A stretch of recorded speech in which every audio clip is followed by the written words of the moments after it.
Bonjour peuple de Dieu, c'est le pasteur Jérémia, aussi connu sous le nom de pasteur Loïc. Nous voulons écouter la parole de Dieu pour la semaine, mais avant tout, nous voulons commencer par une parole de prière. Alors en signe de révérence à notre Père Céleste, à notre Dieu, baissons nos têtes et prions ensemble. Père Dieu de gloire, Dieu tout-puissant, Dieu fidèle, Dieu de merveille, Dieu de prodige, Roi des rois, Seigneur des seigneurs. Merci pour cette nouvelle opportunité que tu nous accordes de pouvoir nous retrouver dans ta présence. Merci pour ce que tu as réservé déjà pour nous. Et nous venons nous recommander entièrement en tes mains. Nous recommandons l'air, l'atmosphère, tout autour de nous et en nous. Que tu prennes le contrôle de toutes choses. Et nous implorons ta miséricorde. Que tu nous pardonnes pour tout ce que nous avons pu dire, faire et penser qui ne t'a pas honoré et glorifié. Que tu nous sanctifies, que tu nous purifies, que tu purges notre conscience de toute œuvre morte, de toute œuvre inutile, afin que nous venions à te servir comme il se doit, au nom de Jésus-Christ. Nous nous levons contre tout ce qui s'oppose à la révélation de ta parole, tout ce qui s'oppose à la connaissance approfondie de ta parole, qu'il soit lié et chassé dans les abîmes de l'enfer au nom de Jésus-Christ. Et nous proclamons que Jésus-Christ est Seigneur à la gloire de Dieu le Père. Emmène-nous Seigneur dans tes parvis. Emmène-nous Seigneur dans ton lieu très saint, dans ta présence même, que tu nous fasses du bien au travers de ta parole, car tu es ta parole. Merci encore. Au nom de Jésus-Christ, nous avons ainsi prié. Amen. Alors nous allons prendre notre passage des Saintes Écritures dans le livre d'Exode, chapitre 4, versets 10 à 13. Nous lisons ainsi la parole de Dieu dans Exode, chapitre 4, versets 10 à 13, au nom de Jésus-Christ. Moïse dit à l'Éternel, « Ah, Seigneur, je ne suis pas un homme qui ait la parole facile, et ce n'est ni d'hier, ni d'avant-hier, ni même depuis que tu parles à ton serviteur, car j'ai la bouche et la langue embarrassées. » L'Éternel lui dit, « Qui a fait la bouche de l'homme, et qui rend muet ou sourd, voyant ou aveugle? N'est-ce pas moi, l'Éternel? Va donc, je serai avec ta bouche, et je t'enseignerai ce que tu auras à dire. » Moïse dit, « Ah, Seigneur, envoie qui tu voudras envoyer. » Que le Seigneur bénisse sa parole, qu'elle vienne pleine de révélations, de profondeur, de grâce et de vie, au nom de Jésus-Christ. Amen. Alors pour cette semaine, le Seigneur voudrait nous parler du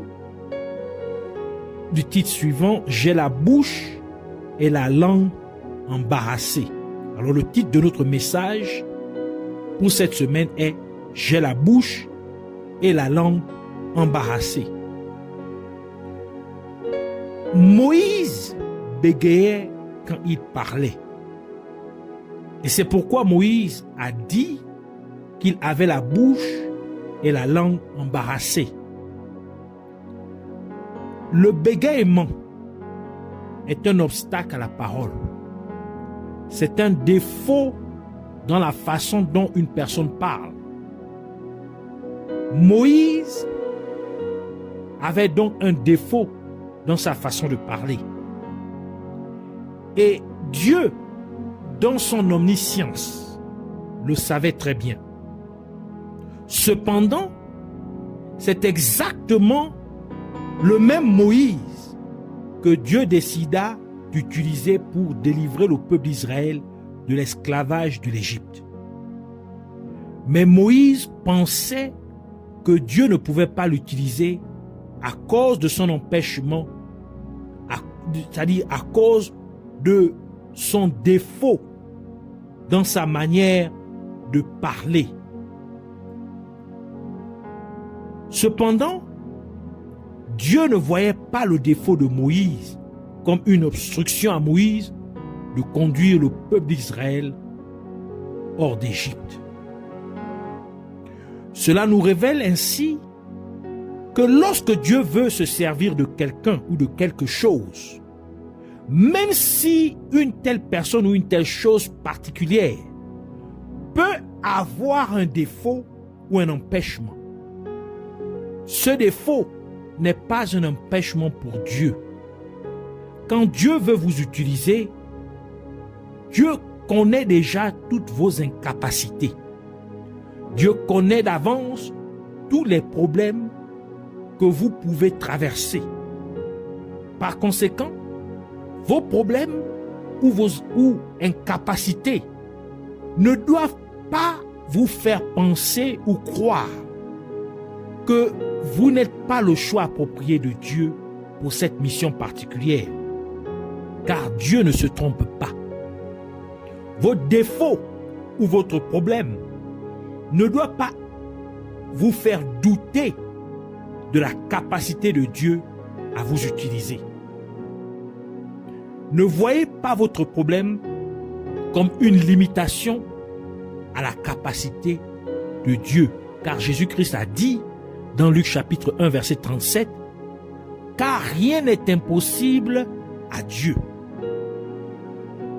Par conséquent, malgré votre limitation physique ou spirituelle, vous devez savoir qu'il n'y a rien que Dieu ne puisse accomplir. Malgré la gravité de votre situation, vous devez vous rappeler qu'il n'y a rien d'impossible à Dieu. Ainsi, si Dieu vous demande de vous lever et de marcher, levez-vous tout simplement et commencez à marcher.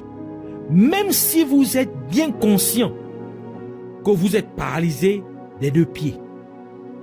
Vous devez le faire tout simplement parce que c'est Dieu qui vous demande de le faire.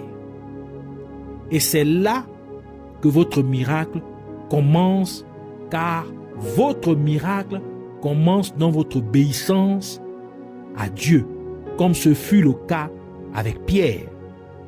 Dans Luc chapitre 5, versets 4 à 6, qui dit « Lorsqu'il eut cessé de parler, il dit à Simon, donc à Pierre, c'est Jésus ici, qui dit à Pierre, « Avance en pleine eau et jetez vos filets pour pêcher. » Simon lui répondit, « Maître, nous avons travaillé toute la nuit sans rien prendre, mais sur ta parole, je jetterai le filet. » L'ayant jeté, ils prirent une grande quantité de poissons et leur filet se rompait. Dans ce passage des Saintes Écritures, Pierre était dans une situation défavorable, car il pêcha toute la nuit, mais il n'attrapa aucun poisson. Il était donc sur le point de rentrer chez lui sans poisson à manger et sans poisson à vendre. Et voici Jésus-Christ venant le matin, demandant à Pierre d'aller en pleine eau et d'ensuite jeter ses filets. Encore une fois, les circonstances et les conditions n'étaient pas appropriées pour attraper des poissons, car le meilleur endroit pour attraper des poissons serait très loin du rivage. Et le meilleur moment pour pêcher serait généralement la nuit. Par conséquent, étant un pêcheur expérimenté, Pierre savait que ce que Jésus-Christ lui demandait de faire n'avait vraiment pas de sens. En d'autres termes, toutes ces circonstances présentes étaient donc un empêchement qui disait à Pierre de ne pas agir comme cela lui était demandé par Jésus-Christ. Et c'est pourquoi Pierre dit à Jésus, « Maître, nous avons travaillé toute la nuit, donc nous avons péché toute la nuit, sans rien prendre. Mais Pierre ne s'est pas arrêté là, car il ajouta, mais sur ta parole, je jetterai le filet. Il doit y avoir quelque chose qui poussa Pierre à mettre de côté tous les raisonnements humains et son expérience de pécheur pour faire confiance à Jésus-Christ. Et pour que nous puissions comprendre ce qui a poussé Pierre à s'éloigner de la dimension de la logique et du raisonnement humain pour entrer dans la dimension de la foi, nous devons comprendre ce qui s'est passé avant que Jésus-Christ lui ordonne de jeter ses filets dans la mer. Et le verset 3 du même chapitre 5 du livre de Luc nous raconte ce qui s'est passé. Luc chapitre 5 verset 3 qui dit: il monta dans l'une de ces barques qui était à Simon, donc à Pierre, et il le pria de s'éloigner un peu de la terre, puis il s'assit, et de la barque il enseignait la foule. Nous pouvons voir que Jésus-Christ enseignait au peuple la parole de Dieu depuis la barque de Pierre. Donc, avant d'être chargé par Jésus-Christ de jeter les filets, Pierre écoutait donc la parole de Dieu. Et c'est en écoutant les enseignements de Jésus-Christ que Pierre a commencé à croire en Jésus-Christ. Nous comprenons ainsi que c'est en écoutant la parole de Dieu enseignée par Jésus-Christ que la foi de Pierre fut édifiée. Et cela confirme ce que nous dit le livre de Romains chapitre 10 verset 17 qui dit: ainsi la foi vient de ce qu'on entend, et ce qu'on entend vient de la parole de Dieu. Donc la foi vient de l'écoute de la parole de Dieu. Par conséquent, en entendant ou en écoutant la parole de Dieu, la foi de Pierre était prédisposée à s'exprimer en faisant ce que Jésus-Christ avait ordonné à Pierre de faire, malgré le fait que cela n'avait aucun sens à ce moment-là. Nous comprenons ainsi à quel point il est crucial pour les croyants de passer du temps à méditer la parole de Dieu. Car c'est seulement alors que vous, en tant que croyants en Christ, vous seriez capable d'avoir assez de foi pour faire confiance à Dieu, même dans les circonstances les plus compliquées ou les plus controversées. Et c'est pourquoi Dieu nous a ordonné de méditer sa parole jour et nuit. Dans Josué chapitre 1 verset 8, il dit: que ce livre de la loi ne s'éloigne point de ta bouche. Médite-le jour et nuit pour agir fidèlement selon tout ce qui y est écrit.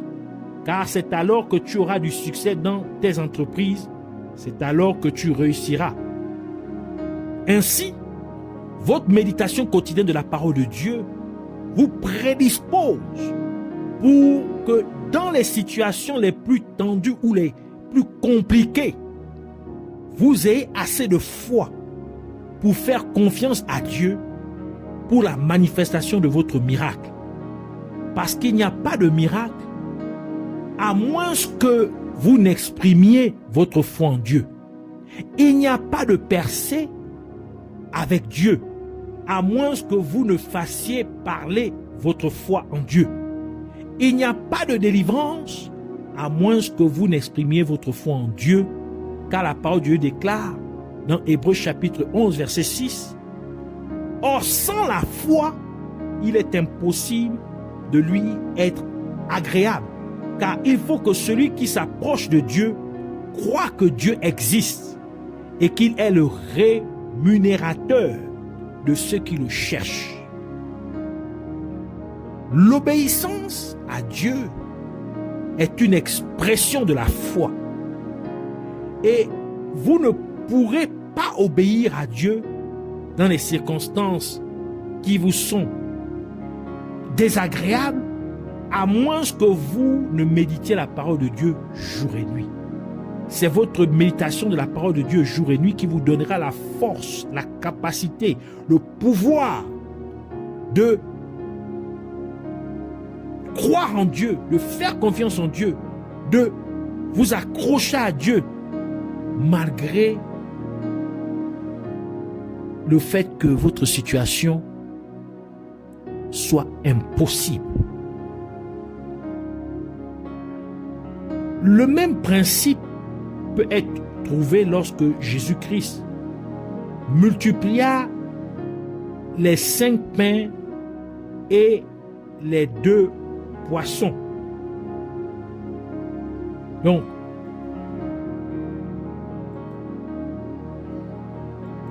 Marc, chapitre 6, verset 38 à 44. Et il leur dit, combien avez-vous de pain? Allez voir. Et ils s'en assurèrent et répondirent, 5 et 2 poissons.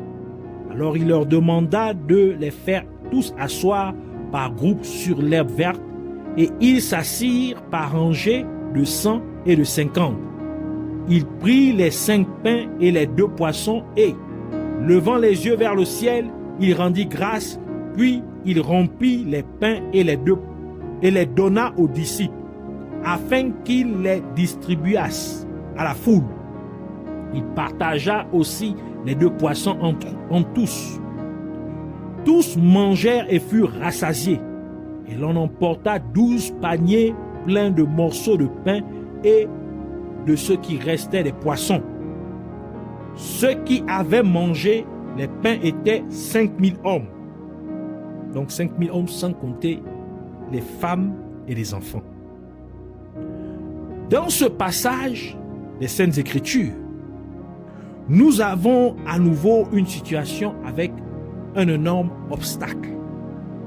Car la situation actuelle exige que les disciples utilisent 5 pains et 2 poissons pour nourrir 5000 hommes sans compter les femmes et les enfants. Nous pouvons donc estimer environ 15 000 personnes qu'il fallait nourrir avec seulement 5 pains et 2 poissons. Pour la compréhension humaine, cela n'a aucun sens. Mais c'est exactement ce que Jésus-Christ avait demandé aux disciples de faire. Et même si cela n'avait vraiment aucun sens pour l'entendement humain, les disciples obéirent à Jésus-Christ, ce qui implique qu'ils avaient foi en Jésus-Christ. Et par conséquent, les 5 pains et les 2 poissons furent multipliés, plus qu'assez pour nourrir toute la foule qui était là, qui était environ 15 000 personnes. Et nous pouvons à nouveau nous poser la question, qu'est-ce qui a poussé les disciples à avoir foi en Jésus-Christ dans de telles circonstances qui défient tout raisonnement humain? Et encore, si nous regardons ce qui s'est passé avant que Jésus-Christ n'ordonne aux disciples de nourrir toute cette foule avec seulement 5 pains et 2 poissons, nous pouvons remarquer qu'il enseignait aux gens la parole de Dieu, tel que le verset 34 du même chapitre 6 du livre de Marc nous le dit. Donc Marc chapitre 6 verset 34 qui dit, quand il sortit de la barque, Jésus vit une grande foule et fut ému de compassion pour eux, parce qu'ils étaient comme des brebis qui n'ont point de berger. Et il se mit à leur enseigner beaucoup de choses. Dès lors, nous pouvons donc comprendre que les disciples écoutaient aussi la parole de Dieu. Et cela a édifié leur foi, au point qu'ils ont pu faire confiance à Jésus-Christ, même dans une situation qui dépassait l'entendement humain. On peut donc comprendre que la foi a besoin de circonstances compliquées pour que le croyant que vous êtes puisse exprimer sa foi en Dieu. La foi nécessite des situations impossibles pour que vous puissiez exprimer votre foi en Dieu. Vous devez donc voir vos difficultés dans la vie comme des opportunités pour exprimer votre foi en Dieu. Vos incapacités sont là pour vous rappeler que vous ne pouvez pas vivre votre vie sans Dieu. Vous ne pouvez pas mener votre vie sans avoir Dieu dans votre vie. Vous devez donc exprimer votre foi en Dieu. La montagne de problèmes à laquelle vous faites face a seulement besoin que vous exprimiez votre foi en Dieu. Et c'est la raison pour laquelle Jésus-Christ a dit dans Marc chapitre 11 verset 23, « Je vous le dis en vérité, si quelqu'un dit à cette montagne, ôte-toi de là et jette-toi dans la mer, et s'il ne doute point en son cœur, mais croit que ce qu'il dit arrive, il le verra s'accomplir. » Vous avez besoin de Dieu dans votre situation pour que vous puissiez expérimenter un miracle. Et Dieu a besoin de votre foi en lui. Il a besoin que votre foi en lui s'exprime pour accomplir un miracle.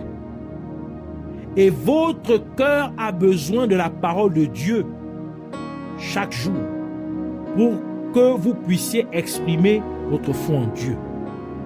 Et votre foi a besoin de problèmes afin de vous donner des occasions, des opportunités de l'exprimer. C'est donc le cycle de vie de votre miracle. Ainsi, il n'y a pas de miracle sans que Dieu se manifeste dans votre situation. Et il n'y a pas de manifestation de Dieu à moins qu'il n'y ait l'expression de votre foi en Dieu. Et il n'y a pas d'expression de foi s'il n'y a pas une méditation quotidienne de la parole de Dieu. Et il n'est pas nécessaire d'exprimer votre foi à moins qu'il n'y ait un problème auquel vous êtes confronté. Je reprends. Il n'y a pas de miracle sans que Dieu ne se manifeste dans votre situation. Et il n'y a pas de manifestation de Dieu à moins qu'il n'y ait l'expression de votre foi en Dieu. Et il n'y a pas d'expression de votre foi s'il n'y a pas de méditation quotidienne de la parole de Dieu. Et il n'est pas nécessaire d'exprimer votre foi à moins qu'il n'y ait un problème auquel vous êtes confronté. Donc comprenez maintenant pourquoi vous faites face à cette difficulté, à cette situation. C'est une opportunité de montrer à Dieu que vous croyez en lui, que vous avez foi en lui. Et c'est ici, par cela, une opportunité, une occasion à Dieu de se glorifier dans votre vie, de montrer qu'il est Dieu. Voici la raison de votre problème. Alors nous voulons prier pour dire, Abba Père, nous te remercions pour cet enseignement de ta parole. Et nous prions, Père Céleste, pour que tu nous pardonnes, car bien des fois, nous t'avons limité avec notre raisonnement humain. Bien des fois, nous t'avons déçu en ce que nous avons échoué à exprimer notre foi.